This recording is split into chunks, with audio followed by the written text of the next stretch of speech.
I called them my sons for 15 years. I found them as newborns, hid them from the world, and raised them as my own, until that winter when I found them in the snow, locked in a battle to the death. One was tearing the life from the other. I raised my rifle just to fire a warning shot into the air, but he stopped. He turned, and he came for me, this thing I had raised, this creature I had loved as my own son. He looked at me, and there was nothing in his eyes but pure, murderous rage. There was no choice left. I pulled the trigger. The coffee percolator sputters its last, a familiar, comforting sound in the quiet of the cabin. It's 72 years I've been on this earth, and for more than 40 of them, this small patch of woods in northern Michigan has been my entire world. Outside, the snow is falling thick and heavy, burying the world in a blanket of white, muffling every sound. It's a peace I fought for, a silence I earned in the jungles of Vietnam. I built this life with my own two hands, a fortress of solitude against a world I no longer wanted any part of. I poured another cup, the black liquid steaming in the cold morning air, and watched a lone chickadee flit to the feeder outside my window. In this moment, everything was as it should be. Simple, quiet, mine. Then I heard it. A low, mechanical whine slicing through the stillness. It was a sound that did not belong here, a sound that I had not heard in years. A snowmobile. It grew louder, closer. An angry insect buzzing its way up my long, unplowed driveway. My hand tightened on the warm ceramic mug. My heart, a slow and steady drum for decades, began to beat a frantic, panicked rhythm against my ribs. No one comes out this far. No one. The sound cut out, replaced by the crunch of boots on fresh snow. A shadow fell across the window, and the fragile peace I had built over a lifetime shattered like glass. For a long moment, I did not move. Every muscle in my old body locked tight. My breath plumed in the cold air of the cabin. The only sound was the frantic thumping in my chest and the whisper of the fire in the hearth. Then came the knock. 3 hard raps on the old wood of the door, sharp and impatient. It was not the hesitant knock of a lost hunter. This was someone with a purpose. I set my mug down on the table, the ceramic making a sharp click against the wood. My hand went, by instinct, to the rifle resting on the pegs by the door. The cold steel was a familiar weight, a grim comfort I had not needed to feel in a very long time. I moved to the door, my worn boots silent on the floorboards, and peered through the small, grimy peephole I'd drilled years ago. A woman. She was dressed in a bright red snowsuit that was an insult to the muted gray and white of the landscape. She was young, maybe 30, with dark hair pulled back tight from a face that was all sharp angles and determination. She did not look like she belonged here. She looked like the world I had left behind. I drew the bolt, the sound deafeningly loud in the silence, and opened the door just a crack, the safety chain still engaged. The cold air rushed in, carrying her scent, clean like soap and city air. "Robert Callahan?" she asked. Her voice was crisp, professional, with no room for pleasantries. I did not answer. I just looked at her. Her eyes were dark and intelligent, and they swept over the crack of the opening, taking in the rifle in my hand, the dark interior of the cabin, and me. She was not intimidated.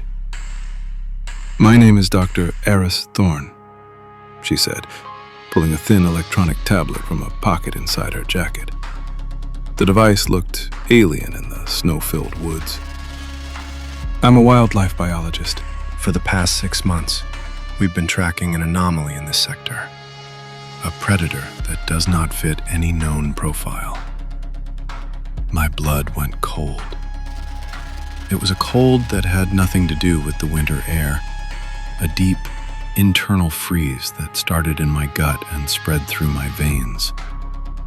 Anomaly. The word hung in the air between us.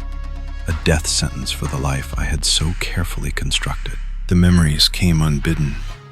A flash of red snow in a clearing. The weight of a body I had raised from a pup. The look of betrayal in a pair of dark, intelligent eyes before they disappeared into the trees.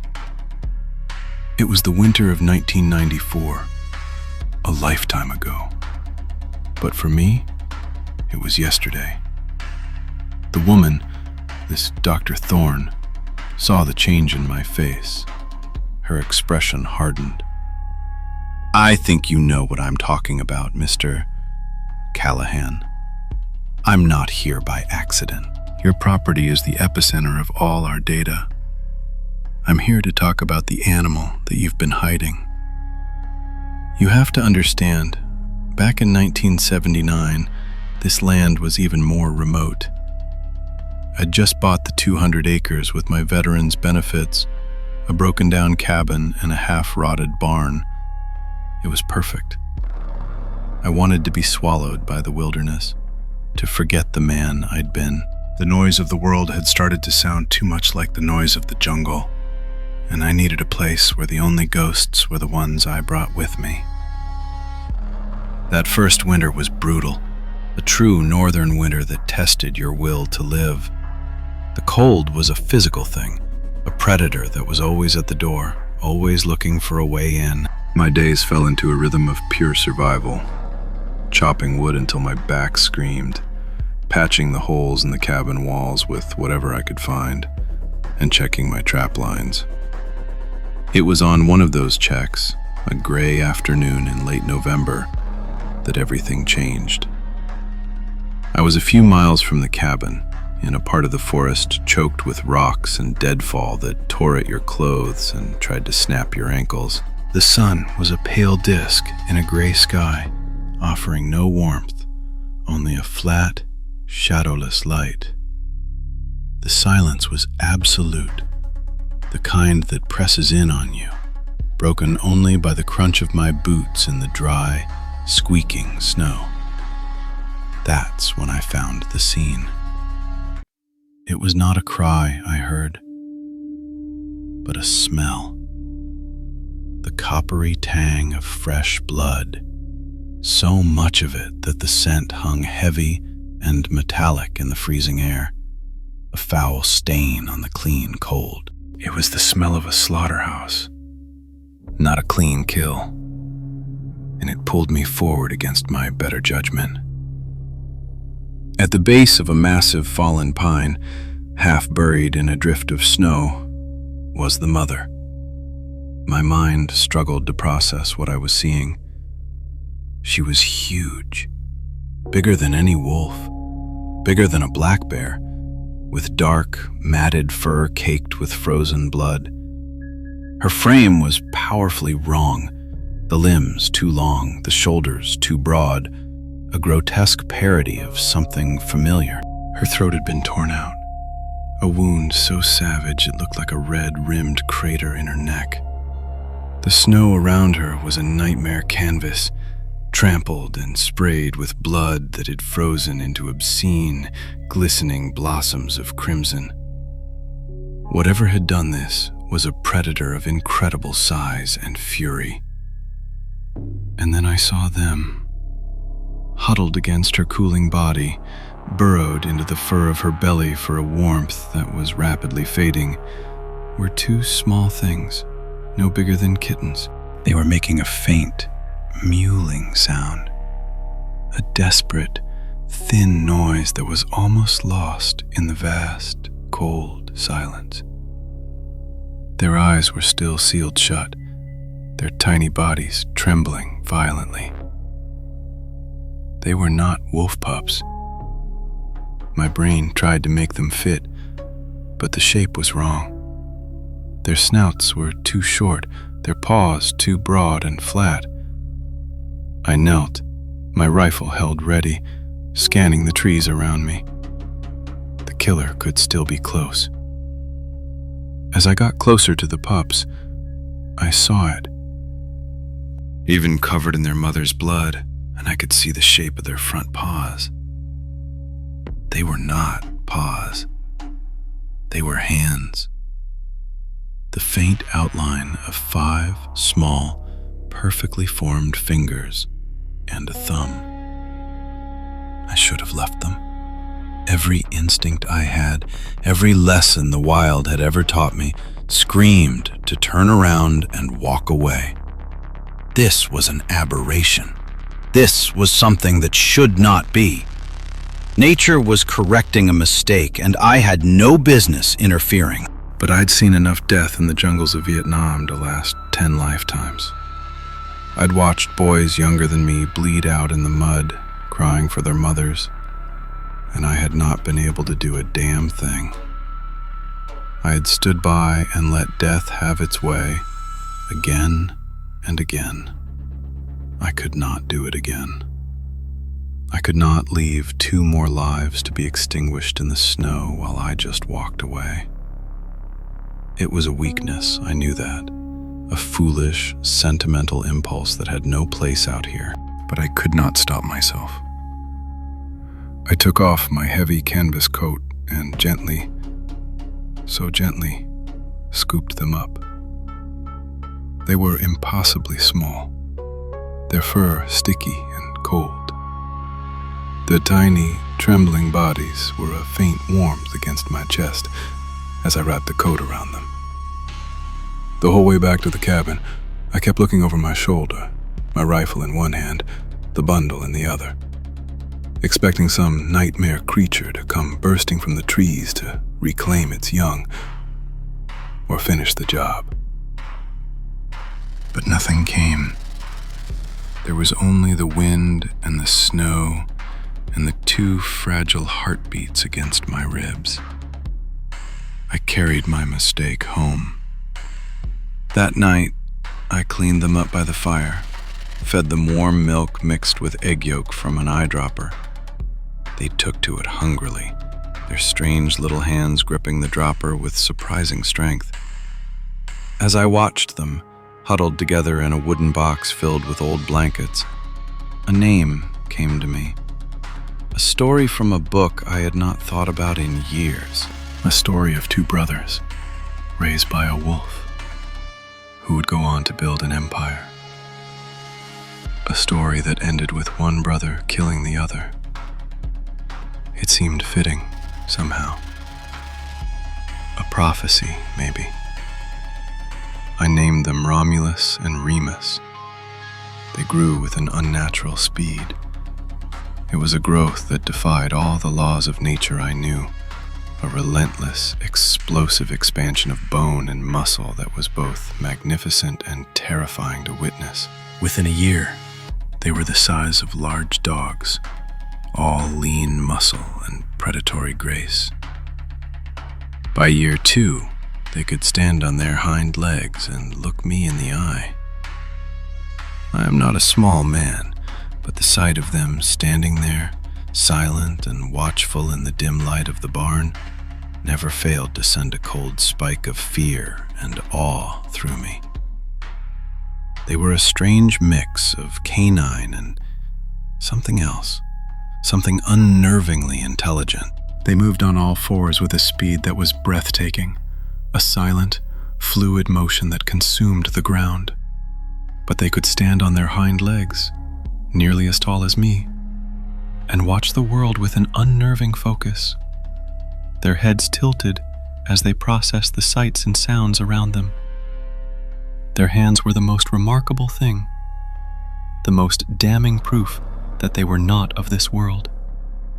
Fur-covered, yes, with dark, tough skin on the palms and fingers, but they were hands. Long, dexterous fingers, and a fully opposable thumb that allowed for a level of manipulation that was deeply unsettling. I watched Romulus, the larger and more aggressive of the two, figure out how to unlatch the door to the feed storage when he was only 6 months old. He did not fumble with it like an animal, pawing and scratching. He sat before it, his head cocked, and studied it. I watched him from a crack in the loft boards as he reached out a hand and carefully, deliberately, manipulated the simple metal bolt. He tested it, pushed it, slid it. You could see the gears turning behind his dark, intelligent eyes. When the bolt slid free and the door swung open, there was no triumphant howl, just a quiet, satisfied grunt. He had seen a problem, and he had solved it. That was the moment I knew I was not just hiding strange animals. I was harboring a secret that could tear the world's understanding of itself apart. Remus was the quiet one. Where Romulus was a creature of action and impulse, Remus was one of observation and thought. He would sit for hours while I read by the fire, his head cocked, his dark eyes seeming to follow the words on the page. At first, I thought it was just a curiosity about the rustling paper. Then, one evening, I left an old field guide to birds on the floor. The next morning, I found it open. Not torn or chewed, but simply open. Over the next few weeks, I started leaving out old picture books, things with simple, clear images. He would turn the pages carefully, so carefully, with those strange hands, his long fingers surprisingly gentle. He would spend hours just looking, his gaze intense, as if he were memorizing the shapes of things, committing the world to memory through ink and paper. For 15 years, they were my secret, my family. The world shrank until it was just the 200 acres of my property, the cabin, and the barn. The barn became their fortress. I spent a whole summer reinforcing it, lining the walls with extra layers of timber, replacing the old door with one of solid oak and fitting it with heavy iron bolts. I boarded up most of the windows, leaving only thin slats high up under the eaves, too high for any curious passerby to see in, but enough to let in the slivers of daylight. During the day, they stayed in there, silent as ghosts.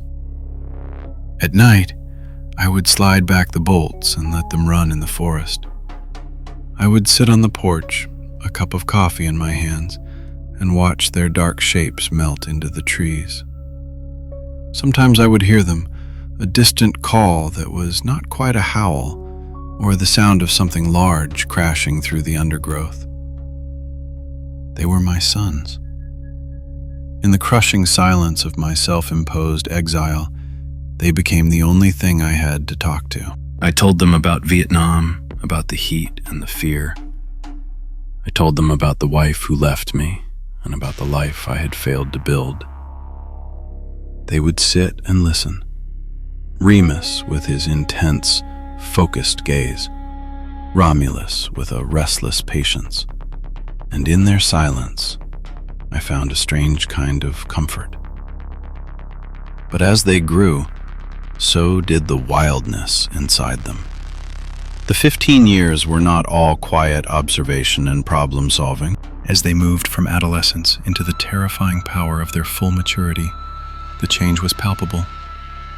The play fighting of their youth, the wrestling and nipping, became more serious. It became real.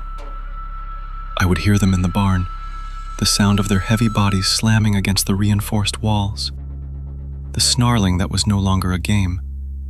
They drew blood. I would find them in the morning, nursing deep gashes and bite wounds, glaring at each other from opposite corners of their prison.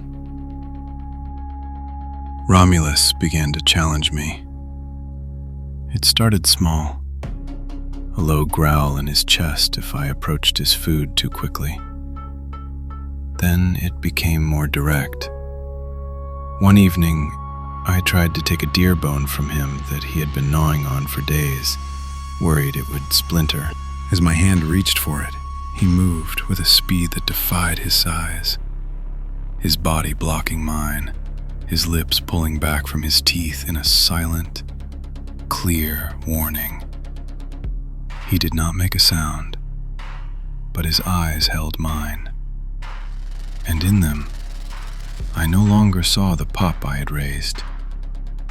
I saw a predator, a king in his own mind, and I was an obstacle. He was testing my authority, my place in our strange, unnatural pack. I backed away that night, my heart hammering against my ribs. I had won the battle of wills for a decade and a half, but I knew, with a certainty that chilled me to the bone, that I was not going to win it forever. The balance we had found, the fragile piece of our hidden life, was beginning to fray.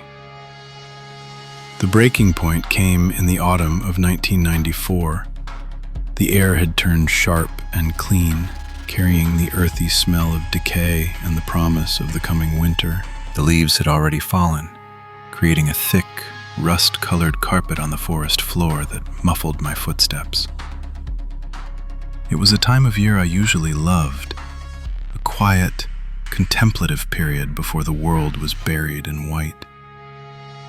It was late afternoon, the sun casting long, distorted shadows through the bare trees, the light a weak, golden color that made the woods feel ancient and solemn. I was splitting logs by the cabin, the rhythmic thud of the axe a familiar comfort, when I saw a flicker of movement at the edge of the tree line. It was a flash of orange, a color that did not belong, a jarring, man-made intrusion on the landscape. I froze, the axe held halfway through its swing. A hunter. My blood ran cold, a familiar, sickening jolt of adrenaline that I had not felt in years. My first thought, always, was of them. I dropped the axe and moved with a speed that belied my age, my eyes scanning the property. They were out, running their perimeter as they often did in the late afternoon before I called them in for the night. I gave a low, two-toned whistle, a sound I had trained them to respond to since they were pups. It was our signal. It meant, "Come now, no questions." A moment later, I saw them break from the trees on the far side of the clearing. Two massive, dark shapes moving with impossible speed and grace. I pointed frantically toward the barn, my heart hammering against my ribs. Remus, ever the more compliant, immediately changed course, his head low. But Romulus paused.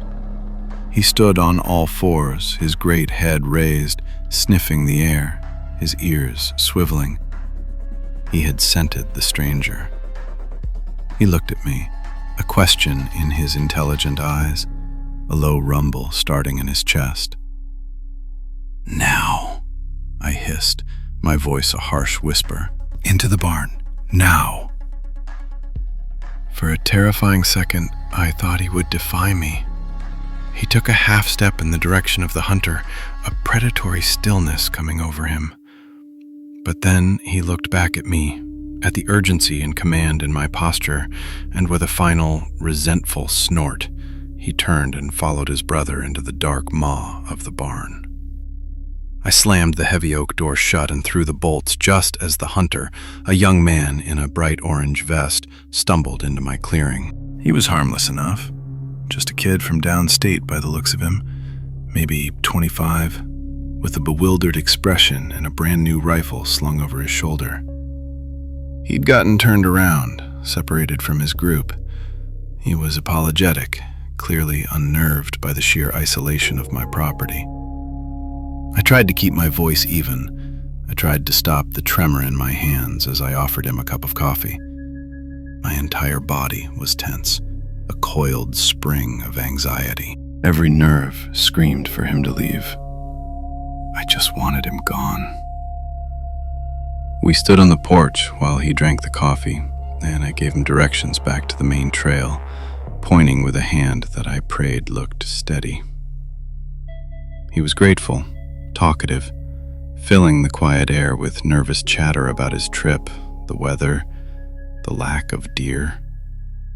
I nodded along, my eyes constantly flicking to the barn, my ears straining for any sound from within. And then he made the mistake. He gestured with his mug toward the big, windowless structure. "What you keep in there? Livestock?" The question was innocent, a simple curiosity, but to me, it was a lit fuse. Before I could form a lie, a low growl rumbled from within the barn. It was not the sound of a dog. It was too deep, too resonant, a sound that seemed to come from the very earth beneath our feet, a vibration that you felt in your bones before you heard it with your ears. The hunter froze mid-sip, the color draining from his face. The easy smile vanished. His eyes, wide with a primal fear he probably did not even understand, were fixed on the barn door. "Just a big dog," I said, my voice strained, sounding thin and unconvincing even to my own ears. "He's not friendly. Bitten a few people." The lie was clumsy, but it was all I had. The man nodded slowly, his gaze still locked on the barn. He did not believe me. Not really. But he was smart enough not to question it. He finished his coffee in a single gulp, handed me the empty mug, and thanked me for the directions.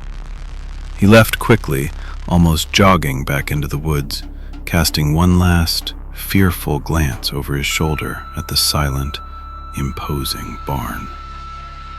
I watched until the flash of his orange vest was completely swallowed by the trees, and then I waited for 10 minutes more, listening to the silence, making sure he was truly gone. Only then did I allow myself to breathe.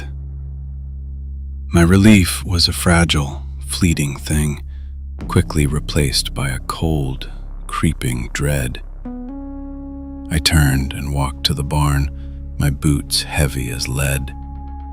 I slid back the bolts and stepped inside. The air was thick with the scent of hay, old wood, and the powerful, musky odor of them. It was the smell of home, but now it was tainted with something else. The scent of their agitation, of contained violence. Remus was pressed into a dark corner, his body coiled tight, his head tucked low. He looked up at me as I entered, and in his eyes, I saw fear. He understood the danger. He knew what the appearance of a stranger meant for our secret life. But Romulus was not in the corner. He was standing at one of the high, narrow slits I had left for ventilation, a place he could just reach if he stood to his full, terrifying height. He was perfectly still, his back to me, his massive shoulders blocking the sliver of fading light. His lips were pulled back from his teeth in a silent snarl, and a low, continuous growl rumbled in his chest. His eyes, burning with a cold, terrifying intensity, were locked on the point in the distant trees where the hunter had disappeared. There was no fear in his posture. There was no agitation. There was only a cold, calculating focus. He was not angry that a stranger had come. He was angry that the stranger had left. He was a predator that had just watched its prey escape. And in that moment, as I looked at the creature I had raised, the being I had loved like a son, I finally understood. The stories I had told myself for 15 years, the comforting lies about family and companionship, they all turned to ash in my mouth. I had not raised 2 sons. I had harbored 2 apex predators, locked them away from the world. And in doing so, I had only sharpened their instincts, honed their hunger. The cage was getting too small. And for the first time in 15 years, I was truly, deeply afraid of them. The end came that winter. Not the winter of the hunter, but the one that followed. A season of deep, relentless cold that seemed to mirror the chill that had settled permanently between the two brothers. The tension between them had become a living thing in the barn, a constant, snarling presence that thickened the air and made the timbers groan. I would lie awake in the cabin at night, listening. The silence from the barn was worse than the noise. The fights had mostly stopped, replaced by a heavy, watchful quiet that was somehow more menacing. They were past the point of fighting for dominance. Now they were waiting for the opportunity for annihilation. The trip to town had become a thing of dread. I used to stretch them out, go only when my supplies were nearly gone, but now I found myself making excuses to go more often, just to escape the suffocating atmosphere on my own property.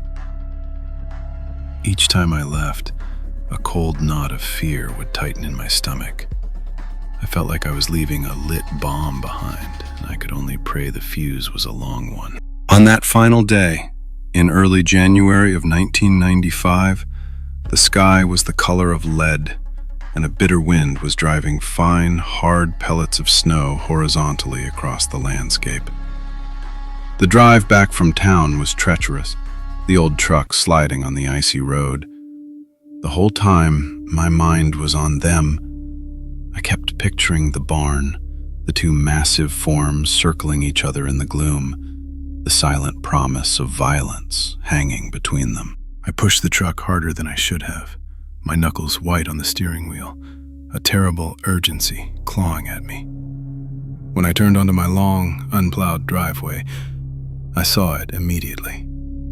Even from a distance, through the swirling snow, I could see that the front of the barn was a dark, gaping hole.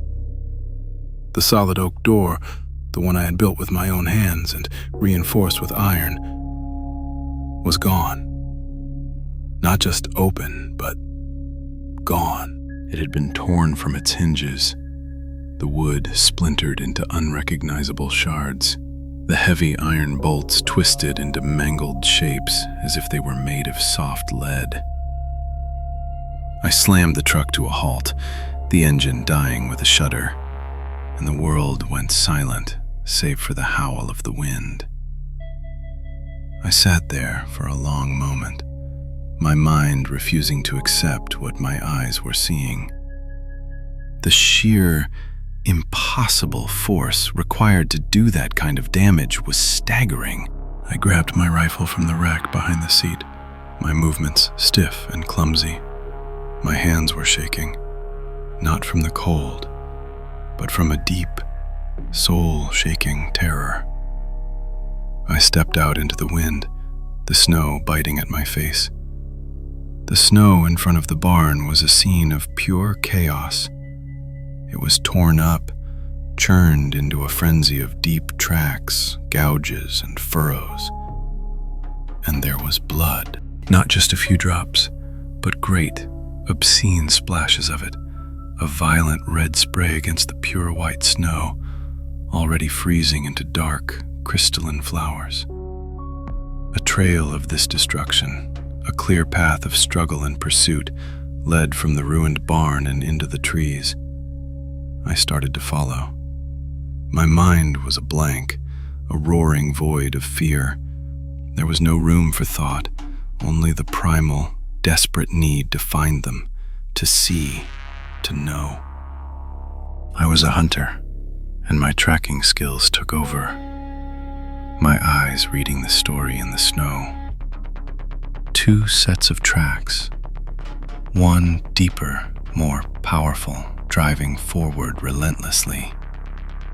The other more frantic, slipping, stumbling. There were signs of a desperate, running battle. A young birch tree had been snapped in half, its pale wood exposed like a broken bone. A spray of blood painted the side of a granite boulder. The tracks led deep into the woods, toward the rocky, broken country in the north of my property. My heart pounded with a sick, dreadful recognition. The trail was leading us back to the beginning. The wind died down as I entered the deeper woods, and the silence became profound, broken only by my own ragged breathing and the crunch of my boots. The trail of blood grew heavier, the splashes becoming thick pools that stained the snow a deep, ugly crimson. He was hurt badly. One of them was hurt badly. And then I heard it. A sound that cut through the silence and pierced me to the core. It was a low, wet, gargling noise. The sound of something choking on its own blood. It was a sound of agony, and it was punctuated by the deep, guttural snarls of a predator savoring its victory. I broke into a run, crashing through the undergrowth, branches whipping at my face, my lungs burning in the freezing air.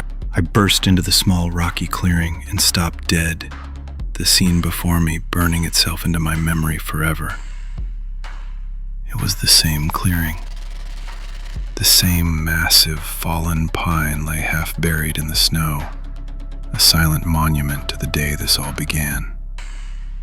And in the center of that clearing, in a wide, trampled circle of blood-soaked snow, they were locked in a fight to the death.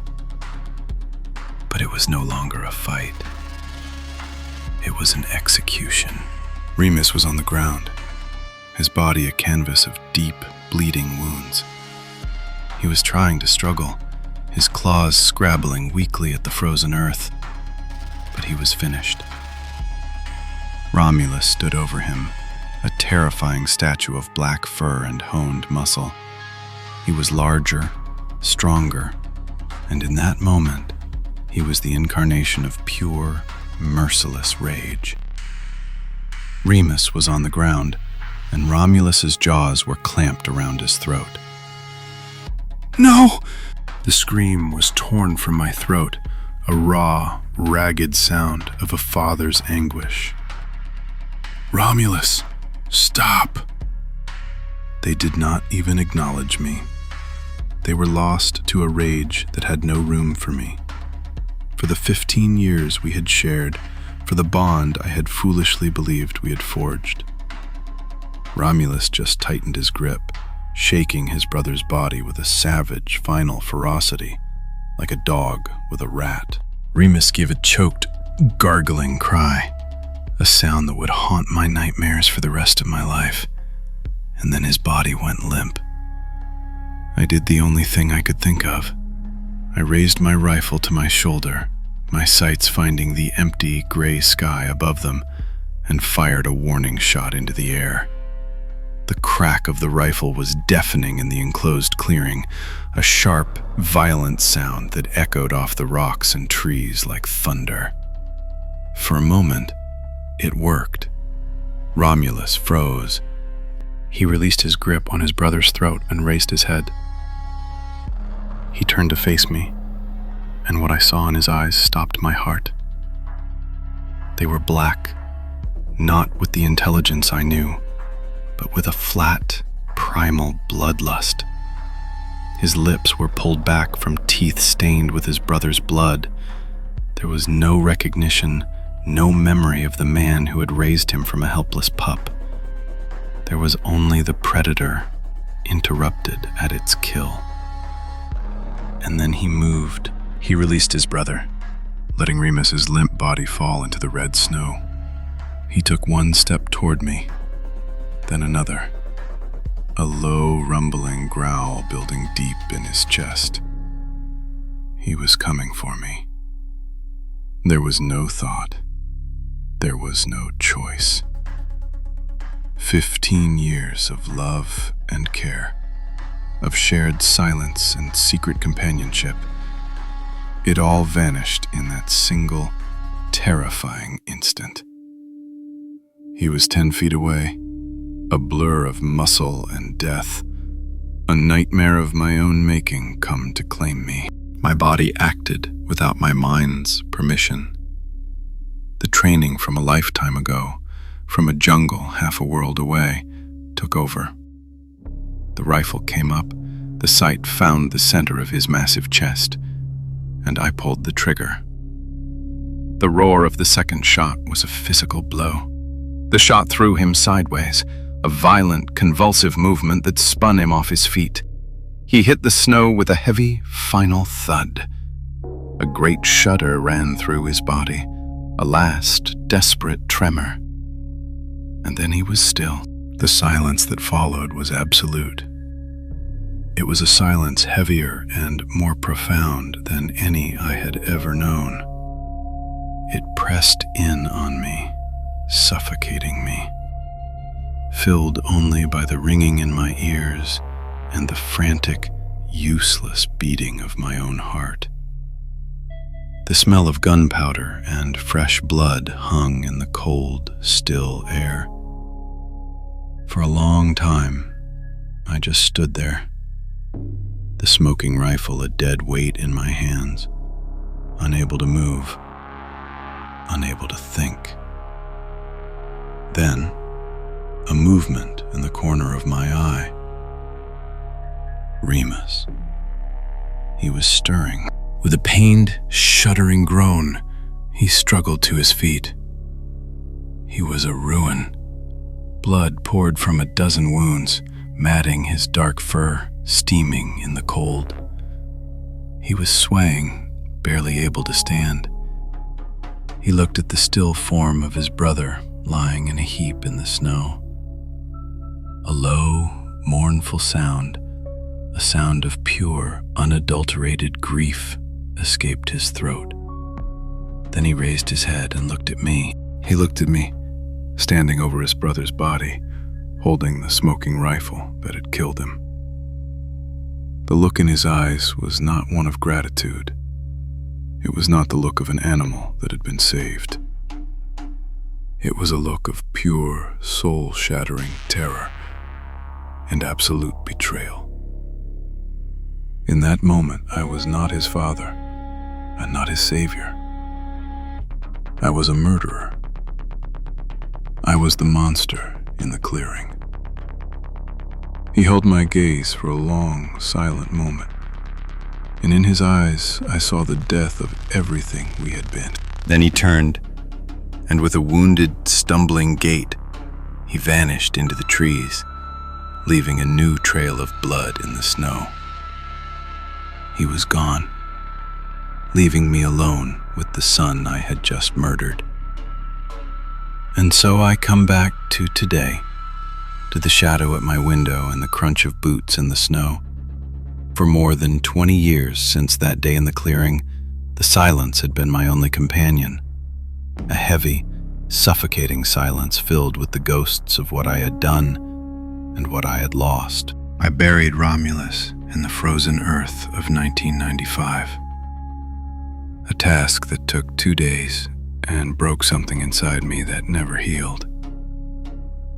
I dug his grave with a shovel and a pickaxe, my tears freezing on my cheeks. And I laid him in the ground without ceremony, without words, because no words could ever be enough. And Remus was gone. A ghost in the wilderness, a wound that never closed. In the years that followed, I sometimes thought I saw him. A flicker of movement in the deep woods too large to be a deer. A track in the mud by a stream that was too long, too deep for any known animal. But these were just whispers, echoes that might have been nothing more than the lonely imaginings of an old man. Now, the silence was broken. The crunch of boots stopped just outside my door, and a sharp, decisive knock echoed through the small cabin. It was the sound of the outside world, a world I had held at bay for decades, finally coming to collect a debt I thought had been forgotten. I took a slow, steadying breath, my hand resting on the cold steel of the rifle that always hung by the door, and I opened it. It was a young woman, maybe 30, dressed in modern, expensive winter gear that was a startling slash of color against the monochrome landscape.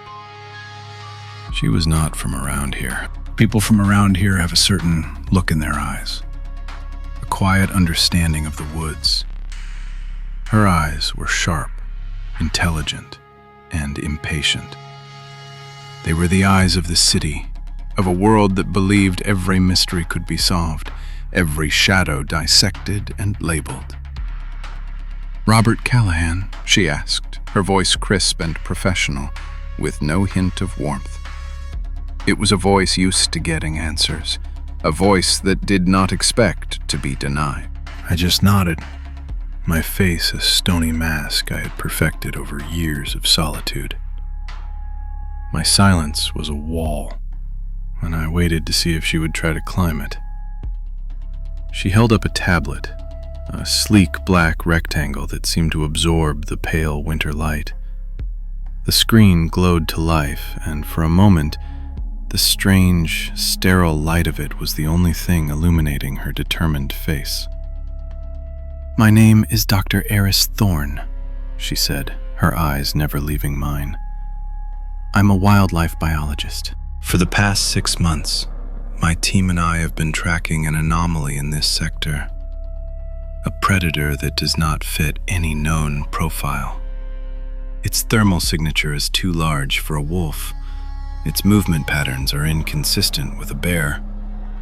It hunts with an efficiency that is, frankly, unprecedented." She swiped the screen with a gloved finger. A map of my land appeared, a grid of lines and coordinates laid over the familiar contours of the hills and forests I knew better than my own face. A series of red dots plotted a course across it, a jagged, restless line that circled and probed the edges of my 200 acres. The epicenter of the activity, a dense cluster of red, was less than a mile from where we were standing. She was showing me my own secret, my own history, reduced to cold, impersonal data. She saw a scientific puzzle. I saw the lonely, haunted wanderings of a survivor. "We've recorded vocalizations," she continued, her voice clinical, detached. "They do not match any known canine. They're more complex, with a wider range of frequencies. We've found kill sites. The prey is dismantled, not just fed upon, but taken apart with a precision that suggests something more than animal instinct." My hand, hidden behind the door, tightened on the stock of my rifle. She was dissecting him, turning the tragedy of his life into a set of interesting data points. And then she swiped the screen one last time. "We finally got a clear image 3 nights ago. A motion-activated camera we placed on a deer trail about 5 miles from here. The screen filled with a grainy night vision photograph. The world was cast in an eerie chemical green, and in the center of the frame, caught in mid-stride, was him. It was Remus. He was older, so much older. His frame was leaner, harder, stripped of any youthful softness. His face was a roadmap of scars, pale lines that crisscrossed his dark muzzle, a testament to a life of solitary survival in an unforgiving world. One ear was torn, the tip missing, a permanent reminder of the brother who had tried to kill him. But it was him. The shape of his head, the set of his powerful shoulders, the way he held himself, and his eyes. They glowed in the camera's flash, but behind the light, I could see them. I could see the intelligence, the caution, and the profound, soul-deep loneliness I knew so well. My heart seized in my chest, a painful, violent contraction that stole my breath. He was alive. After all these years, after all the silence, after I had given him up for dead 1,000 times, he was alive. A sound escaped my lips, a choked, ragged gasp that was part grief, part shock, and part a terrible, impossible joy. It was the only sound I had made, and it was a complete confession. The woman's eyes narrowed. The detached, scientific curiosity vanished, replaced by a sharp, predatory focus. She had seen my reaction, and it had confirmed everything she suspected. "You know it, do not you?" she said, her voice dropping, losing its clinical edge and taking on a hard, accusatory tone. "That's not a look of surprise, Mr. Callahan. That's a look of recognition. You've seen it." I could not speak. The wall of my silence had crumbled, and the truth was exposed, raw and bleeding in the cold winter air. My whole body was trembling, a fine, uncontrollable tremor of a man whose carefully constructed world had just been obliterated. She took a step closer, her presence filling the doorway, an invasion of my last sanctuary. "My grandfather was a hunter," she said, her voice low and cold as a grave. "His name was David Thorne, a good man. He knew these woods his whole life. He went missing a month ago, not far from here. His friends said he was tracking something big, something he'd never seen before.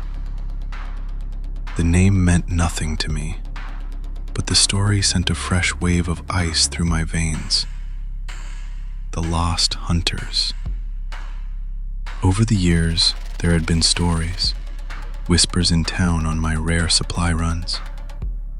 Men who went into the woods and did not come out. I had always told myself it had nothing to do with him. I had to believe that. "We found what was left of him last week," she continued, her eyes boring into me, pinning me in place. "The scene was consistent with the other kill sites we've analyzed, the ones made by your anomaly." She looked from the picture of Remus on the tablet, the ghost from my past, to my face, the face of the man who had created him. There was no science in her eyes now, only a cold, hard certainty, a grief that had curdled into a burning, focused hatred.